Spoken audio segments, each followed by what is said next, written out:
Well, greetings, everyone, and welcome to the Harvard Catholic Forum.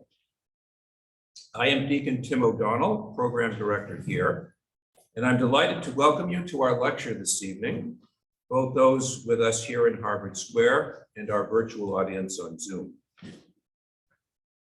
The Harvard Catholic Forum's mission is to share the riches of Catholic thought and culture with the academic, artistic, and professional worlds that converge in and move out of this place of Catholic life, thought, and worship in the midst of Harvard Square.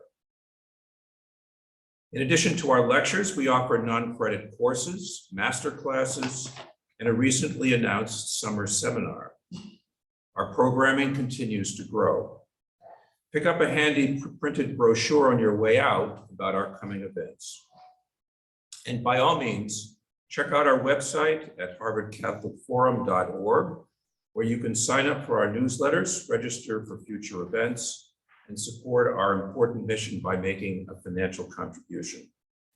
All of our programs are given free of charge, but they are not free to put on. So please help us continue our mission. Tonight's event will be archived on the Harvard Catholic Forum YouTube channel. If you like what you see and hear, please share the link to that channel with friends, colleagues, parishes, institutes, chaplaincies, or anyone interested in scripture or theology. Our post-event YouTube participation always exceeds the numbers that we reach on day one. Tonight's lecture honors the memory of Father Dan Harrington, SJ, a model scholar, teacher, and priest, whose life and work exemplified all that is best in the Catholic engagement with the sacred page.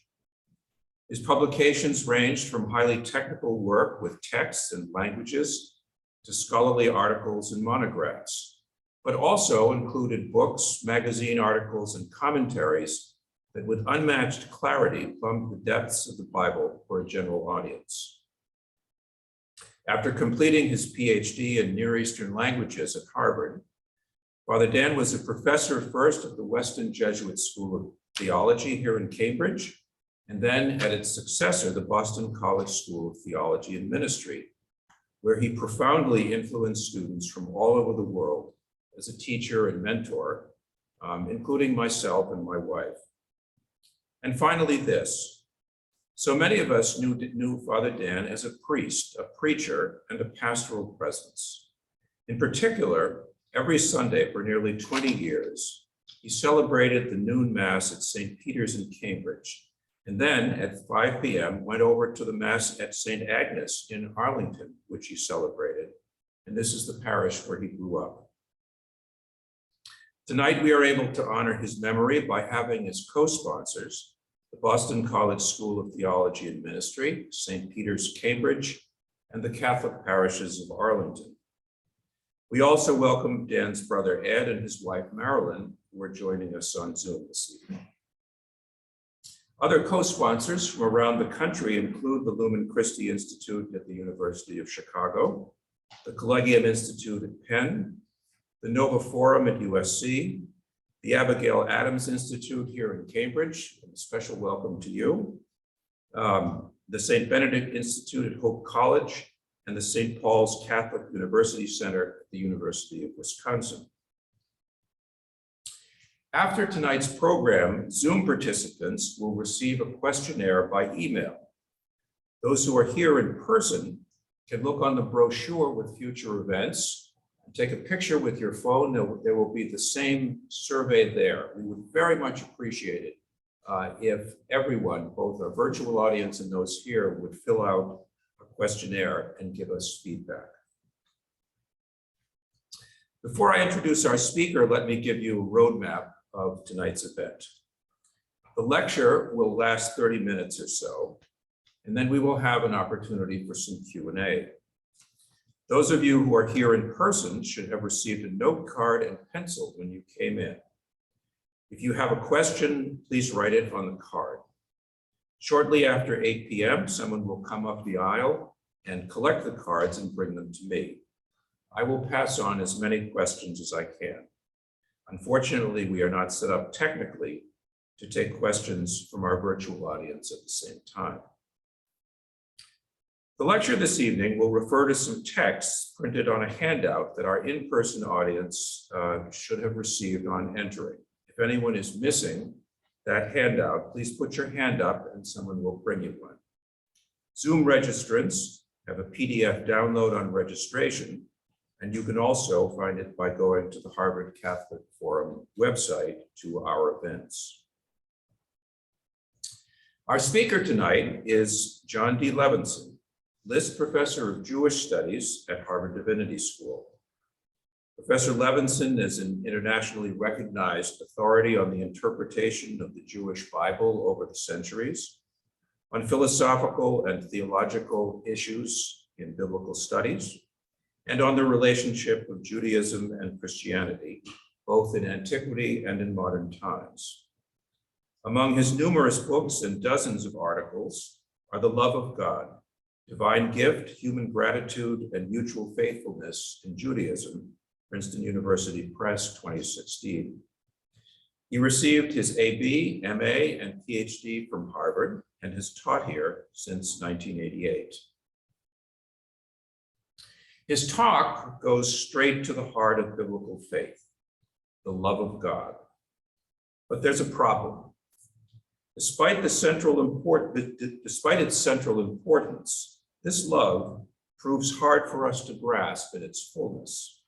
This is not only because of the usual challenges of interpreting an ancient text, but also because of our own assumptions. Perhaps it would be more accurate to say confusions about what love is in the first place. Professor Levinson meets this problem head-on in tonight's lecture entitled Recovering Biblical Love from Emotionalism and Eroticism. Please join me in welcoming Professor John Levinson.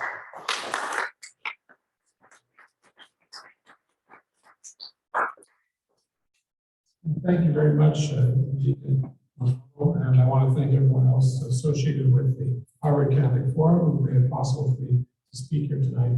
And I won't name all those co-sponsors, but I'll leave somebody out in the Kerr, Wisconsin, or some such place. So I won't do that. I also appreciate the fact you mentioned a book of mine. You know, a lot of academics are egotistical and narcissistic, and they require their students to read their own books. And not at Harvard, nobody's egotistical or narcissistic at Harvard, but other places I've read that's the case. I don't do that. I don't require them to read my books. I only require them to buy my books. It doesn't do me any good if you read it, take out a library. What good does that do me? Buy it, a second copy in case you want to read it again. Maybe there's a paperback, maybe you have a friend that wants it, it's wonderful on your Christmas tree, whatever. So I really appreciate that. It's also, on a more serious note, an honor to speak in memory of Dan Harrington. I knew him in graduate school back when we were really in the same department in the Middle Bronze Age. And he was a phenomenally learned and productive scholar, as you all know. He was also a Catholic priest who was keenly aware of the Jewish origins of Christianity and the complicated relationships with Judaism and Christianity over the centuries, and changes in Catholic doctrine in more recent centuries. But most of all, what I remember about Dan was what an extraordinarily kind and generous person he was. He didn't just talk the talk, he walked the walk. I remember that I used to see him in Cambridge walking with his professor, the late John Struggle, who had multiple health problems in his last years, was very much alone. And Dan would be out walking with his own teacher, helping his own teacher many, many times. And very beautiful thing to watch, but very, very typical of the man. My subject, as Deacon O'Donnell mentioned, is the love of God. And that's, of course, a central command in Judaism. It's actually a mitzvah, it's actually a commandment in Judaism, Deuteronomy 6:5. It's part of the twice daily recitation of the Shema, on the passage that Jews are mandated to recite every morning and every evening. In the New Testament, it's quoted in Matthew 22 and elsewhere as the greatest commandment of the Torah, the greatest, most important commandment in the Torah. But what exactly is love? I think if you ask the average American what love is today, they would probably say it's a sentiment. That's the instinctive response I think most people have in contemporary culture. It's a sentiment, it's an affect, it's a feeling that you get. Years ago, when I taught at another university, I had a colleague who was a German Protestant New Testament scholar, who once said, the problem with American religion is it's mostly just sentimentality. And that's an overreaction, an overstatement, but has a lot of truth in it. How religious you are depends on, in their minds, on how deeply you feel something. The more deeply you feel it, the more religious you are. If you're not feeling it that deeply, you're not all that religious. And I remember years ago, many years ago, I was singing a language lab next to a certain person who's since become a prominent person, a prominent scholar, and he was doing his language, I was doing my language, whatever it was, and he proceeded to tell me that he's not religious. Do I care? Right? And then he proceeds to tell me, really, I don't know what am I supposed to do with that. I'm trying to get through things. It's not an ice cream dish. What is that? And he tells me the reason he's not religious is he doesn't feel anything. He said, you're never afraid? And if I told you there's a cobra around your leg, you must feel something at some point. How about right now? Boredom? I mean, do you feel nothing? But that's the idea that religion has to do with feeling.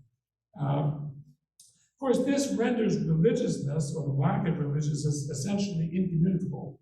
It's basically beyond critique. How can you critique someone's feelings? How can you communicate a feeling, always inadequately at best? How can you communicate something that makes no cognitive or historical claims? It's purely subjective, purely internal. And this, in its own way, reinforces relativism. It draws on relativism, but also reinforces relativism. You can criticize my ideas, but you can't criticize my feelings. They're my feelings, they belong to me, and therefore you have no business criticizing them. Of course, when I deal with relativism, when I argue with relativists, I always have a way of winning the argument. I conclude by saying, you know, relativism may be okay for you, but it's not okay for me. they never have a comeback to that. But surely all sentiments, all feelings wax and wane. And sometimes they're absent for long periods of time. And how can you command a sentiment? How can you say you shall love the Lord your God, as Deuteronomy 6:5 does, if in fact love is a sentiment? How do you command someone to love? And if love obligates us to do certain things or not to do others, are those obligations suspended during the dry periods, as it were, when people aren't feeling anything, feeling particularly motivated, maybe motivated? If so, I fear the love in question is rather transient, rather shallow, and a self-serving phenomenon, rather like marriage in a culture of no-fault divorce, or like romantic relationships in the hookup culture in which so many people in the secular world now live and move and have their being. Of course, not in our but in other words, it's a short-term epiphenomenon, transient, comes and goes with the feelings, and no stable commitment. Well, how could you have any sort of permanence, any sort of continuing relationship where it's founded on something as much like a quicksand as that? The obligation to love God is in the text I just mentioned to you, text 1 on your handout. This is Deuteronomy 6:4-9. Hear, O Israel, the Lord is our God, the Lord alone. You shall love the Lord your God with all your heart, with all your soul, and with all your might. Take to heart these instructions with which I charge you this day. Impress them upon your children. Recite them when you stay at home and when you are away, when you lie down and when you get up. Bind them as a sign on your hand, and let them serve as a symbol on your forehead. Inscribe them on the doorposts of your house and on your gates.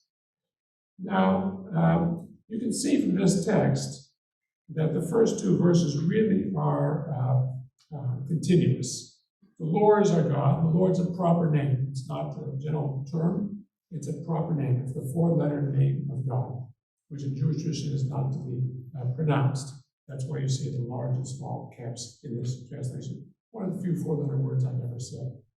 And the acclamation of the distinctive kingship, exclusive relationship of that God to the people of Israel is described in the next verse, 6:5, as total, exclusive, all-embracing, all-encompassing love. I think in Echad, the word alone, the last word in text 1 is translated as alone rather than one, then what we have in both those verses is the affirmation of the exclusive claim of the covenantal suzerain upon his covenantal vassal, the people of Israel. There's a particular relationship, which I'm calling, and they call, we'll see this in a second, covenant. And that involves an exclusive and continuing relationship, demanding total fidelity, total loyalty, without exception. In this covenantal idiom of monotheism, which is the only idiom of monotheism really, which is not the only idiom of monotheism in the Hebrew Bible, but dominates in the Pentateuch, please don't pronounce it Pentateuch. The key point is not how many gods there are. It's not the mono of monotheism, it's not how many deities there are. The point, again, is not philosophical, it's practical. It's a matter of service. Israel is to honor the claims of that God, Hashem, the God represented by the Lord, the name of God, alone, and to serve him alone, as Deuteronomy insists on several occasions. As in the Decalogue, as in the Ten Commandments, whether other gods exist or not is simply not addressed. And beside the point of this covenantal idiom of monotheism, the question is, whom do you serve? And how many gods do you serve? Whom do you serve above all else? That's the key covenantal question. And that's the meaning, that's one of the meanings of love in that context. So the point about monotheism, so you can see this in text 2. Know therefore, this is Deuteronomy 7, 9 through 10. Know therefore that only the Lord, that's that proper name, your God, is God, the steadfast God who keeps his covenant, that's the key term, faithfully to the 1,000th generation of those who love him and keep his commandments. Notice the kind of equation there, the apposition there, who love him and keep his commandments, but who instantly requites for destruction those who reject him, never slow with those who reject him. The word is hate him as opposed to love, but requiting them instantly. So the point is a practical one. It's not how many gods exist, but whom are you serving? And the total service of God within a context, a structure of covenant, that's what they mean by love. So the point about monotheism, I think in both the larger Jewish and Christian traditions, and quite possibly in Islam as well, is nicely put in text 3, this quote by the scholar Martin Jaffe. He talks about monotheism as something as exists in those traditions, the Jewish, Christian, and Muslim traditions, as involving a personal God. Not simply, it's not a monism, it's not a philosophical monism. It's a personal God who has reached into history to form a group for his service. He said, and he calls this elective monotheism. Elective doesn't mean optional here. Elective means having to do with what Christians tend to call election, and what Jews tend to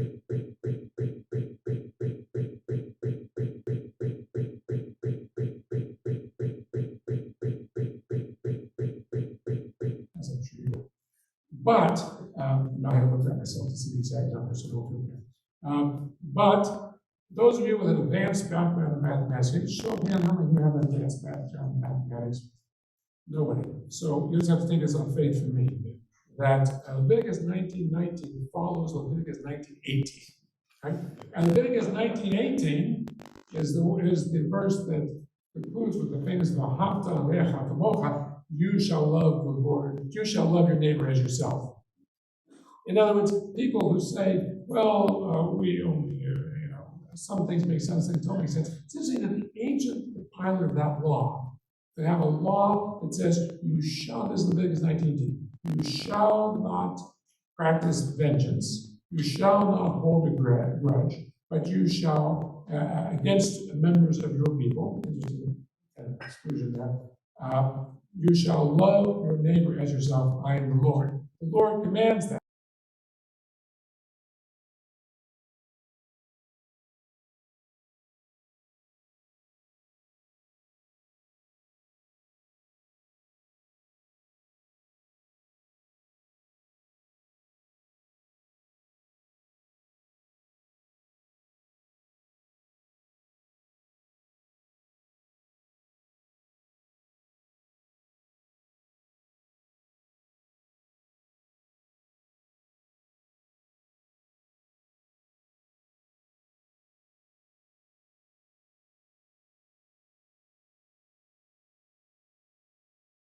he's done for the lesser king.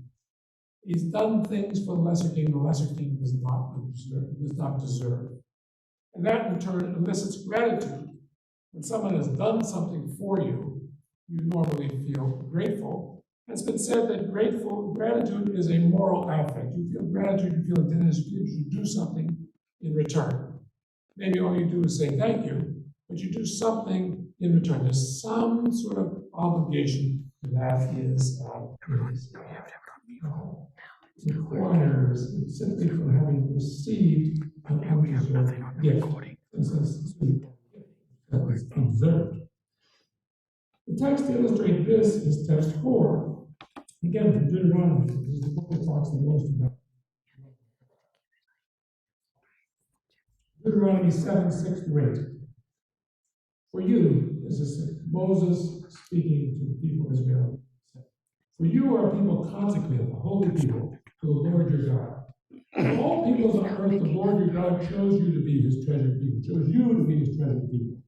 It is not because you're the most numerous of people that the Lord set his heart. Shock, it's a strongly passionate, erotic term. That the Lord set his heart on you and chose you. Indeed, you're the smallest of peoples. But it was because the Lord loved you and kept the oath he made to your fathers that the Lord freed you with a mighty hand and rescued you from the house of bondage, from the power of Pharaoh in Egypt. You, people of Israel, it's not because you were so numerous. It was an affair of the heart. God can see this erotic passion for your ancestors. Made a promise to them that involved this gift of life. A promise to Abraham, Isaac, and Jacob, your founding patriarchs. And that is the reason for the Exodus. That he could fulfill that land with. That's the reason for the Exodus. It's not any some sort of principled opposition to slavery. So there's something about love. What is the centrality of love to this verse 4? Not because you're so numerous. It's been said that the total said that the total number of Jews in the world is less than the margin of statistical error in the Chinese census. It leads me to wonder, well, who is eating in those Chinese restaurants on Christmas Eve? If that's really true, you want to stay in business. It's something irrational. I think in contemporary American English, we would say it's a matter of chemistry. Two people go out, they may fit perfectly on some internet dating app or whatever, and it just doesn't work. Two other people go out, they're very, very different, right? They're different from each other, and they never work, and it works beautifully, and ends up in a stable, long-lasting marriage. That's what people mean by chemistry. It doesn't reduce to merit. Efforts to explain why it worked with this one and not that one, it doesn't quite do the trick. There's some other mysterious dimension to it. The reason one loves someone else never quite do the trick of accounting for the law. They never exhaustively account for it. Think of the emotive and involuntary associations of a term like falling in love. Falling suggests something involuntary. Says something fun. Or terms like chemistry to describe why a match works and when another is really just as good when judged by external factors, doesn't work. Well, this is what this text 4 is saying the relationship of God and the people of Israel is. It wasn't based on merit, it wasn't based on numbers. For some reason, God formed this love of their ancestors. It doesn't say why here. Rabbinic tradition will richly fill in the gaps as to why what the ancestors did, in a sense, to merit this. But do you ever really merit being loved? Is there something gratuitous, gracious in the very nature of love? I think so. I think this is what we're seeing here is very far from notions of human merit, or for that matter, of God as a just and equitable judge. This God simply fell in love with the first fathers of the people of Israel, Abraham, Isaac, and Jacob. And all one can do as a result is to respond with gratitude, fidelity, and obedience. But not with pride. How can you be proud of being loved by somebody? In a sense, humility is essential to the love of God. It's not something extraneous. It's essential to this type of relationship. It underscores and derives from the giftedness of that love. That's brought out nicely in text 5. Text 5 is a text from the Babylonian Talmud. the page numbers. All the less behaving God said to Israel, I set my heart on you. Paul Shekani, this is exegeting that text 4 that we just saw. I set my heart on you because even when I bestow greatness on you, you make yourselves small. You see how this develops out of text 4, verse 7. It's not because you're the most numerous, Lord said, his heart of you, say, on you and chose you. Indeed, you're the smallest. On the contrary, this says, I set my heart on you because even when I bestow greatness on you, you make yourself small before me. I bestowed greatness on Abraham, and he said, I'm the dust and ashes. On Moses and Aaron, and Moses said, we're nothing. On David, he said, but I'm a worm, less than you. But that's not the way it is among the idolaters. I bestowed greatness on Nimrod, and he said, come, let us build a city for ourselves, a tower of the top of the heavens to make it interesting. The Tower of Babel, which they ascribed to Nimrod, it was named to be interpreted as, let us rebel, Nimrod, let us rebel. The practical rebellion against God, according to this rabbinic text. On Pharaoh, he said, who is the Lord that I should heed him to let Israel go? And on Sennacherib, and he said, the Assyrian emperor Sennacherib, he said, who among all of the gods of those countries saved their country for me, that the Lord should save Jerusalem for me? Real arrogance. Or on Nebuchadnezzar, and he said, I will mount the back of a cloud, I will match the Most High. I will fly up and be equal to God. On King Hiram of Tyre, he said, I sit enthroned like a god in the heart of the sea. Now, if you actually look at the biblical text that they're quoting, they don't really identify with these figures, Nimrod and Sennacherib and Hiram, Pharaoh. But the point is to say that these idolatrous enemies of the people of Israel and the God of Israel, they imagine themselves the equal of God. And they're exactly opposite of the response that one is supposed to have to the love of God, which involves intense humility. So there's a big difference, I think, between the love of God as an objective genitive and the love of God as the subjective genitive. God is the recipient of the love, and God is the giver of the love. The objective genitive does not imply a personal God. You can love in some sense many things. You can love your toothpaste, you can love your deodorant if you use it. You can a lot of things you can love. One can love an idea, a work of art, an activity, a food, or whatever. But ideas, works of art, food, activities, and they don't love us. This is a very loose definition of love. You say, I love my toothpaste, or I love hockey.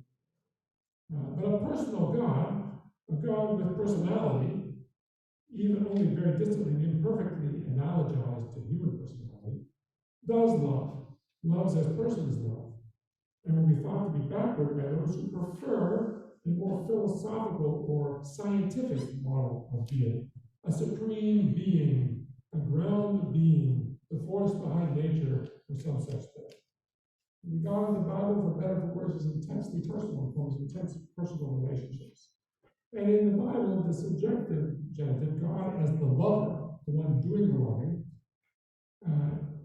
implies preference, specificity, what in theological language we call chosenness or election.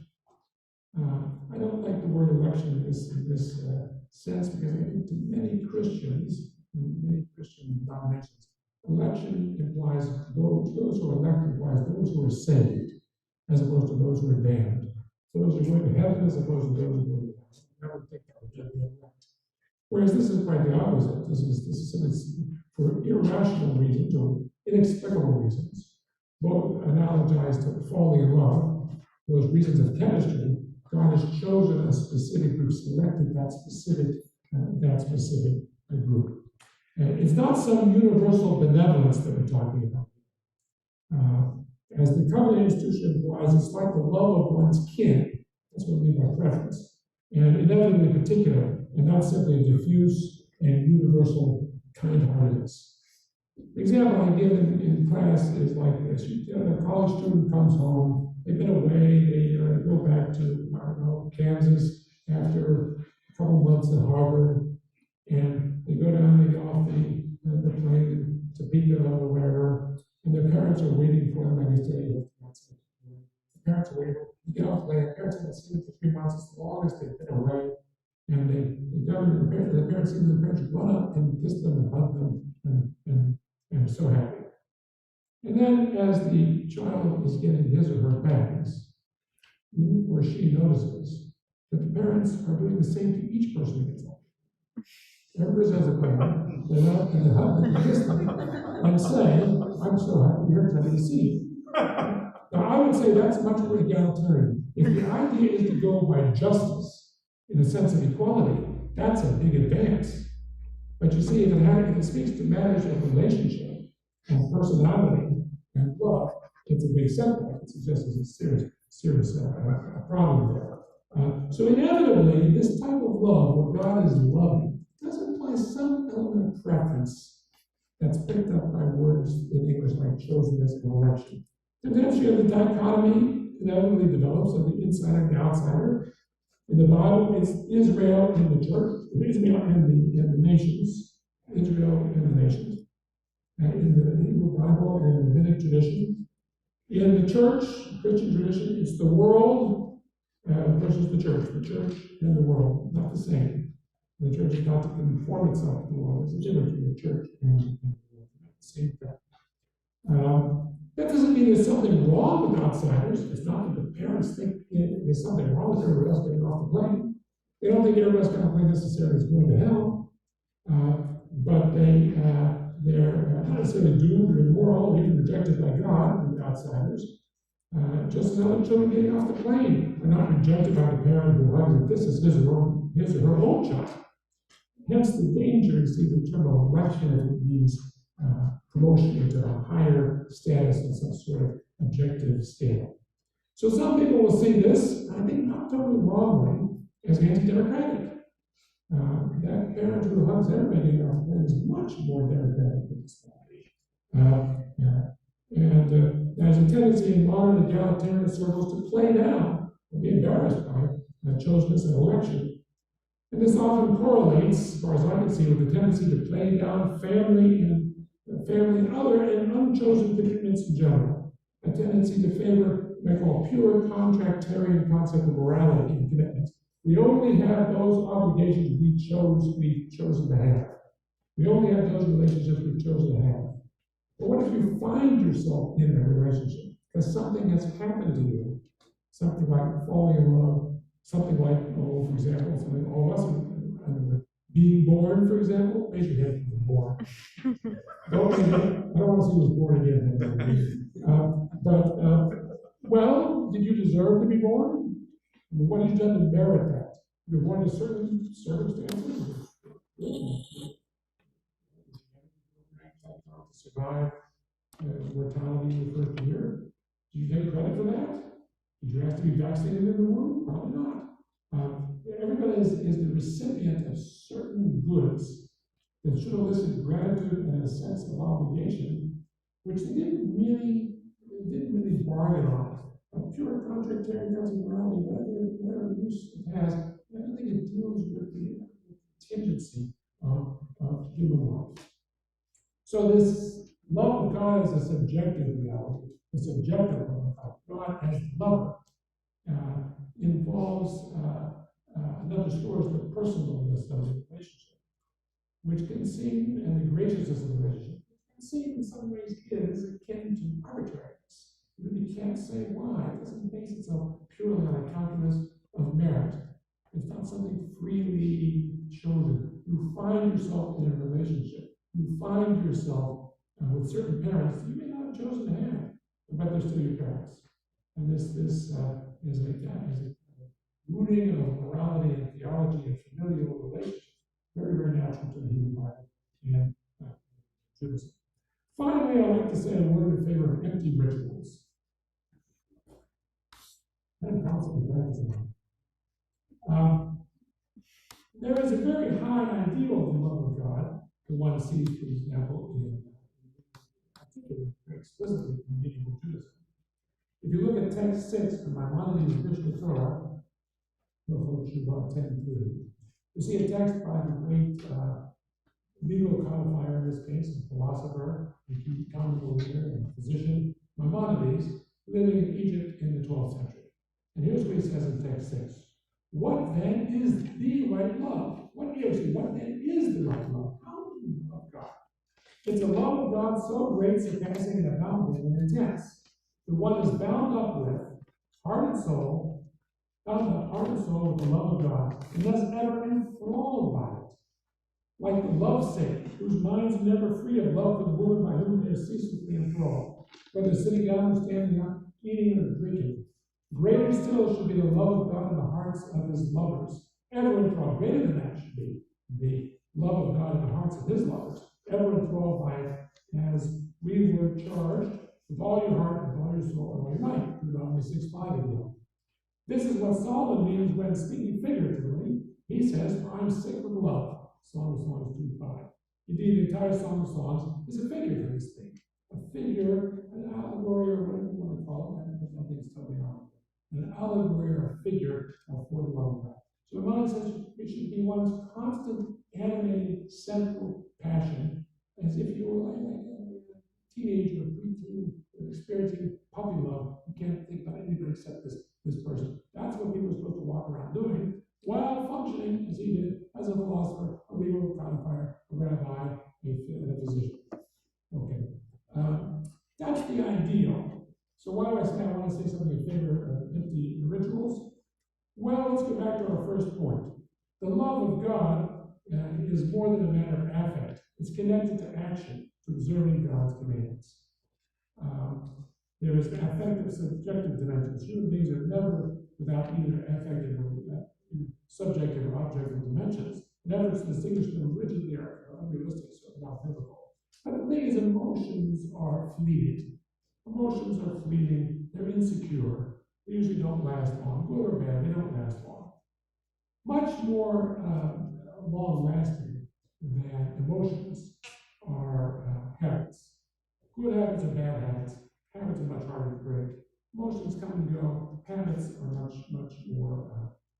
harder, much more perennial. And what is ritual, if not a habit? Without a ritual is regularly engaged in, then a habit, it becomes habitual.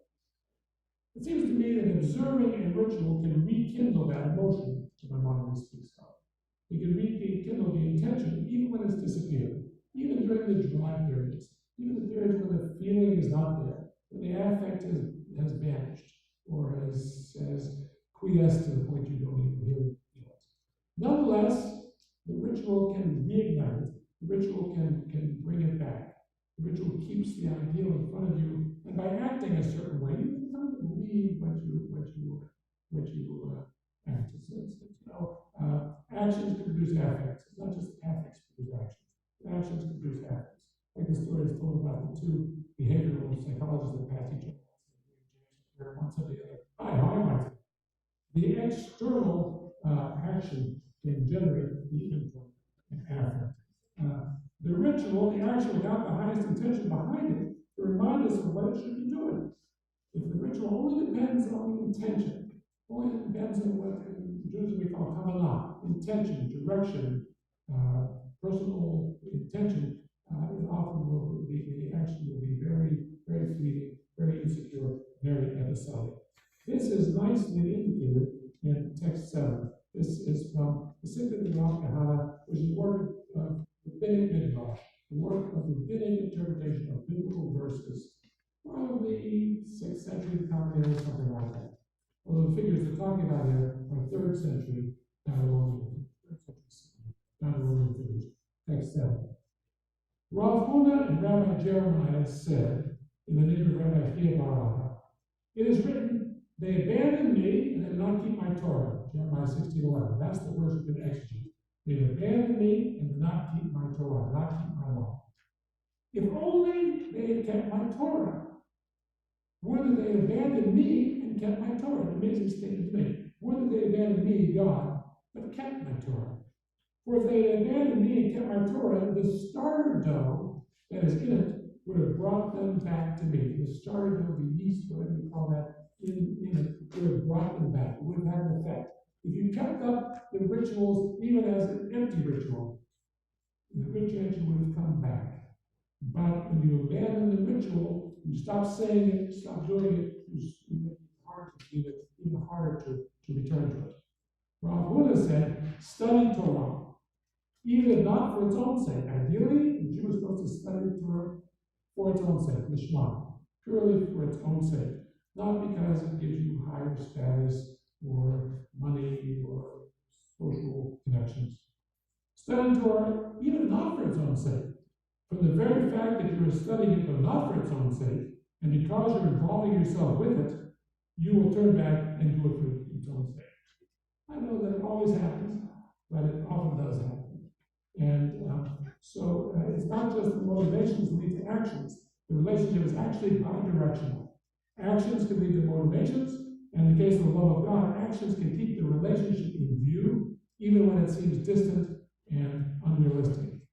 This, I think, is a very nicely stated in that text 7 on your handout. So my conclusion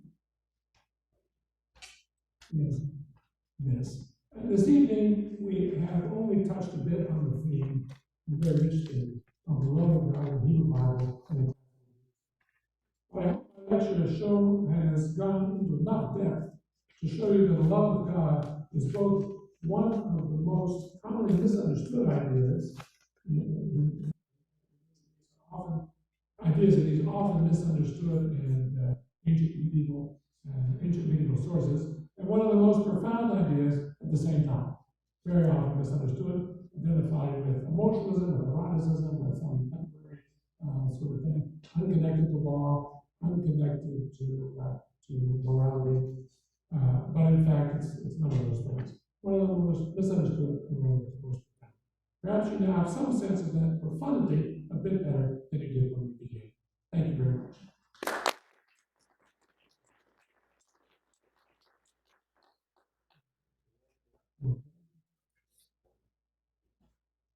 So let's go to the Song of Songs Okay. as a beginning. You look like you're trying to reach it along.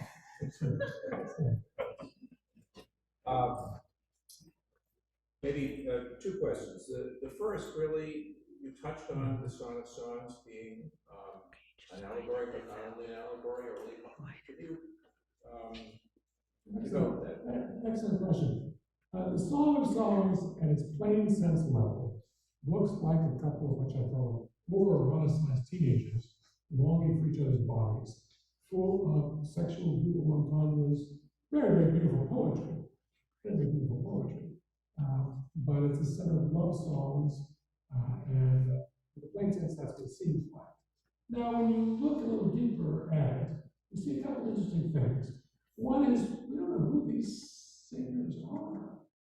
Shira, Shirima, Shira, Shlomo, the Song of Songs, which is Solomon's. Is Solomon writing it? Is it dedicated to Solomon? Is it Solomon the patron? Is it cast about his wisdom ritual? What does that even mean? And it seems to be a relationship never quite to reach consummation. Some religiously conservative types will say, oh, it's about marriage, it's praise marriage. I don't see they get married. Maybe they do in the 9th chapter, but there are only 8 chapters. I haven't even seen the movie, let alone the sequel. So what do you think of a poem, a set of poems about two people who are so important in a relationship, never in each other's presence, they long for each other, they don't quite seem to be constantly together. The male lover seems to be gone. It comes to be an experience of him, and the next thing you know, he's gone, he's disappeared. I think that's chapter 5. What do you make of that? Well, you can see how people thought, especially given the fact that it is in the Hebrew Bible, and especially given the fact that the prophets describe the relationship of the God of Israel to the people of Israel in erotic terms, some prophets, as love, as an erotic love affair, as marriage. Given that fact, early on, the interpretation developed that actually the male lover is the God of Israel, the female lover is the people of Israel. And so what develops is a tendency, just in the tradition, to to specific historical moments in the God-Israel relationship. When was this verse said? Was it said by Israel as they're about to die in the wilderness, or about to die at the sea? Is this what they say as they approach Sinai? Is this God first revealing himself to Abraham? Where is an attempt, in other words, to locate those verses with named speakers who matter? And what would matter more in the context of the Hebrew Bible than the God of Israel and the people of Israel? And as this develops, this is very, very important in Jewish tradition. In Christian tradition, you see it as Christ and his church, or you see it as the individual, also in Judaism, the soul and God, the soul of the individual longing for God. It becomes a paradigm of the of God for his particular community and personal relationship, discussed in connection with collective monotheism. I hesitate to call it allegory. This is not necessarily that one lover is truth, one lover is virtue, a philosophical allegory. It's rather horizontally rather than vertically focused on the rest of the biblical canon and when these verses have been spoken. And when you do this, I just want to say one last thing. When you do this, when you read the book, the Song of Songs, in terms of love of God, when you read it that way, some people say, well, you're getting rid of this, the vitality, the body limits of the two human lovers. Maybe so, to some extent, but think of it this way. Those verses that you're associating with the Song of Songs, they actually are in Genesis, Exodus, or whatever. You're now eroticizing them.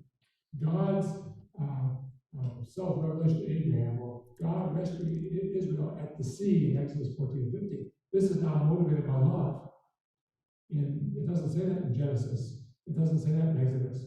But when you read Genesis, Exodus through the lens of the Song of Songs, you in a sense eroticize the Bible, the rest of the Bible, and you make love a central theme in verses where at the plain sense it wasn't there. So it cuts both directions.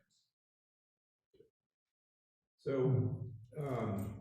there's a whole tradition of mysticism and this ecstatic experience that comes out of the Song of Songs.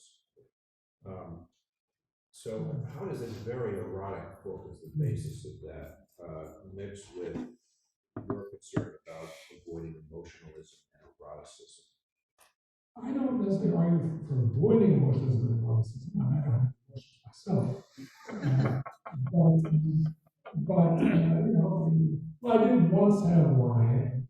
It was an experience like something kind of climbing up my calf. It was a spider. We were experiencing some, I guess, kind of a revulsion. Not that I never had an emotion, but I don't try to avoid it. But what I'm bothered by is the reduction of the love of God to an actionless set of subjective experiences, where something so internal, it can't have any public or communal or ritualized, habitualized expression. That's very different from what you see in ancient Judaism and Christianity. And in a lot of American religions today, they're highly individualistic, subjectivistic. That's exactly what tends to become.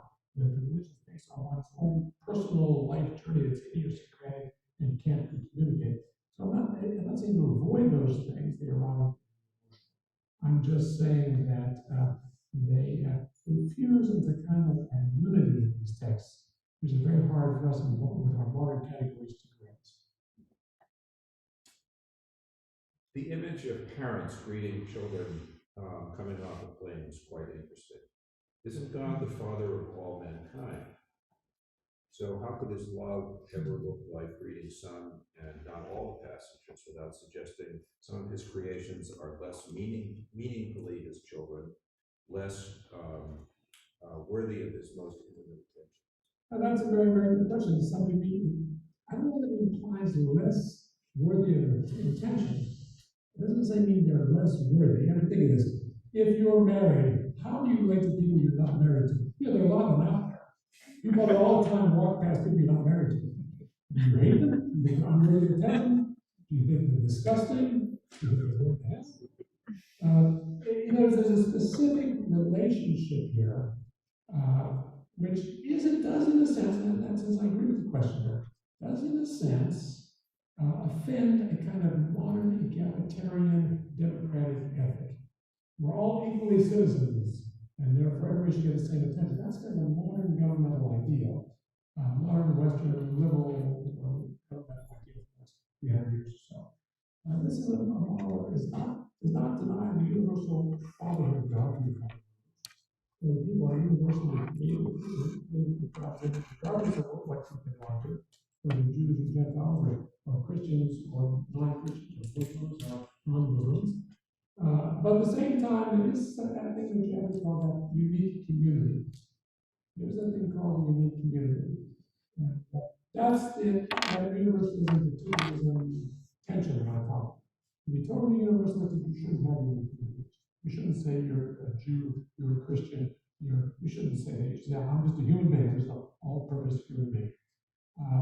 The story is told, I think I read this someplace, about a certain philosopher happened to be Jewish, working Jewish philosophy in New York, who wanted to illustrate to his class that there's really no such thing as pure Platonic ideas, at least not in the earthly world we live in.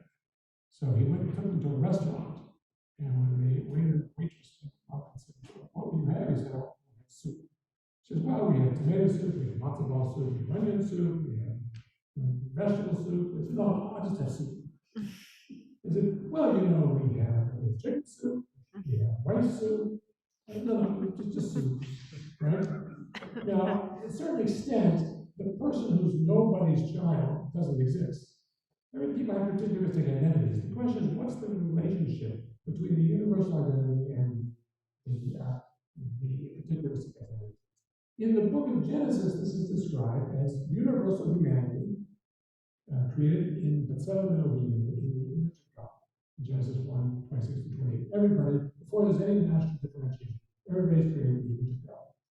But then there might be some tension, but that's not set aside by God's singling out Abraham, and the Abrahamic family is descendants through Isaac, and Isaac's family is descendants through Jacob. Right? That it's not set aside by doing that. You could say there's a tension there, but it's not completely set aside. You can have in Genesis, there's a universal covenant with all the descendants of Noah, which is all of humanity in the book of Genesis. Everybody Noah. That's a universal Noahide covenant. But there's still an Abrahamic covenant in that, almost like from Russian doll or Chinese doll effect, one inside another. And that's how it works. I'm not saying there isn't any tension there, but by and large, simply saying God is universal. It doesn't really capture, in and of itself it's true, but it doesn't really capture this element of Jackie calls elected analysis. Question about justice. I don't practice it. Very overrated.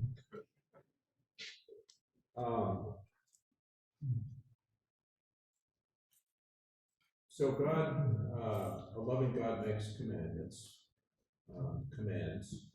What if God commands something that is patently unjust?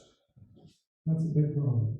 That's a big problem. Next question. I don't really have a solution to that. In other words, within Jewish tradition, rabbinic tradition is a long tradition of interpretation. And a way you might say of diluting or invalidating laws that clearly offend any sense of justice. There are ways of handling that within an ongoing tradition. You could do this. If you're a biblical literalist or all you have is scripture or whatever you say it's got to be true, then you have to come down on the side of I've heard referred to as theonomic positivism, namely God said it, it's right, what's right is what God said. If God said stealing and murder would be right. If you get into that position, well, I don't see myself in that position, but I think that becomes very, very, very problematic. Could you talk about this a little bit in terms of in the situation of the binding of Isaac? Oh, the binding of Isaac. If you look at the binding of Isaac, which is Genesis 22, in terms of ethics, view it through the lens of ethics. This is a no-brainer. You don't go out and murder your son because a voice in your head told you to do so. But I think that the binding of Isaac is really not about ethics. It's not intended to show Abraham is what you're supposed to do to your son. Abraham is not every man. He's not every father. Isaac is not every son. There's a particular narrative context there. I think the actual lesson of the binding of Isaac is something rather different. It's the story of Abraham come full circle. It begins with the same words in Genesis 22 that Genesis 12 began. Abraham is first given his command. God first speaks to him and says, Lech lecha, get up and go, leave your father's house and start with the land of the show. And in Genesis 22, God says to Isaac, Lech lecha, get up and go. Only time those two words actually occur in the Hebrew Bible. Two common words that only turn out instruction in those two verses. I think deliberately so. Get up and go and offer up your son, the one you love, your only son, the one you love, as a burnt offering. Isaac, offer him as a burnt offering. When God makes that initial promise to Abraham, get up and go, he promises him it will be a blessing, which is to say, great wealth. He's going to give him his own country.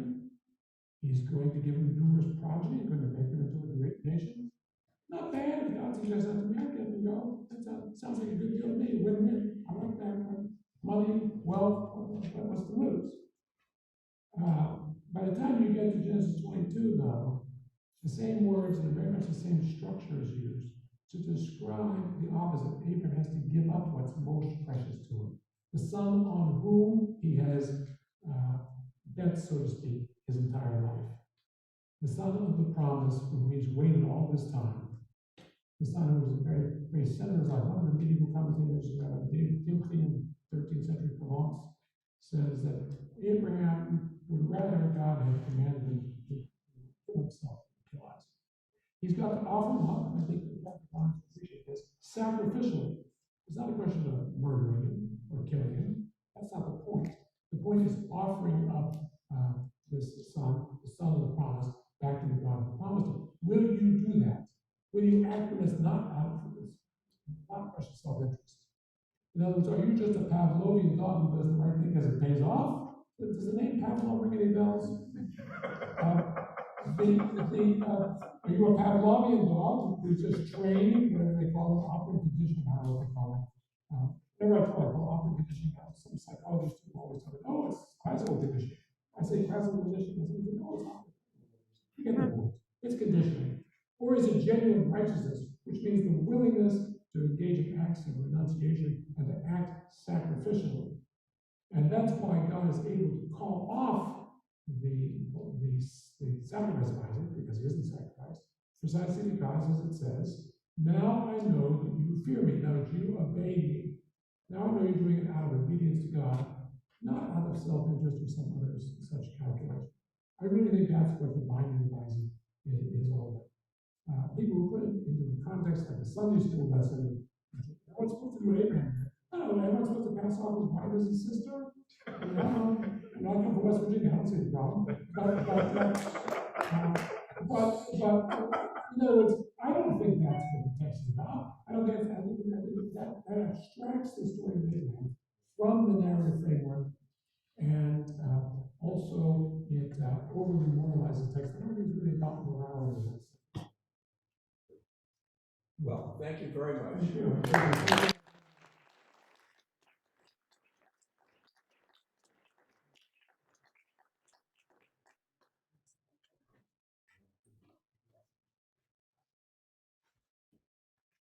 So again, I wanted to ask if you could fill out the survey that you can get by taking a picture with your phone on the previews of coming attractions, or those who are online will get one by email.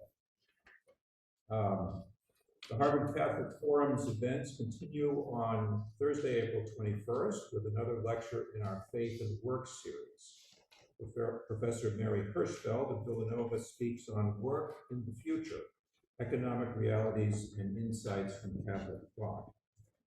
And on April 25th, our Sacred Music series continues when we host the Harvard Glee Club singing Duraflay's Messe comme il faut preceded by talks and an interactive experience of plain chant led by Thomas Kelly and Andrew Clark of the Harvard Music Department. For more on these and other programs, or to sign up for our newsletters, check out harvardcatholicforum.org. And remember, too, that you can help us in our ongoing mission by supporting us financially on our website. Thank you again for joining this conversation, and have a good evening.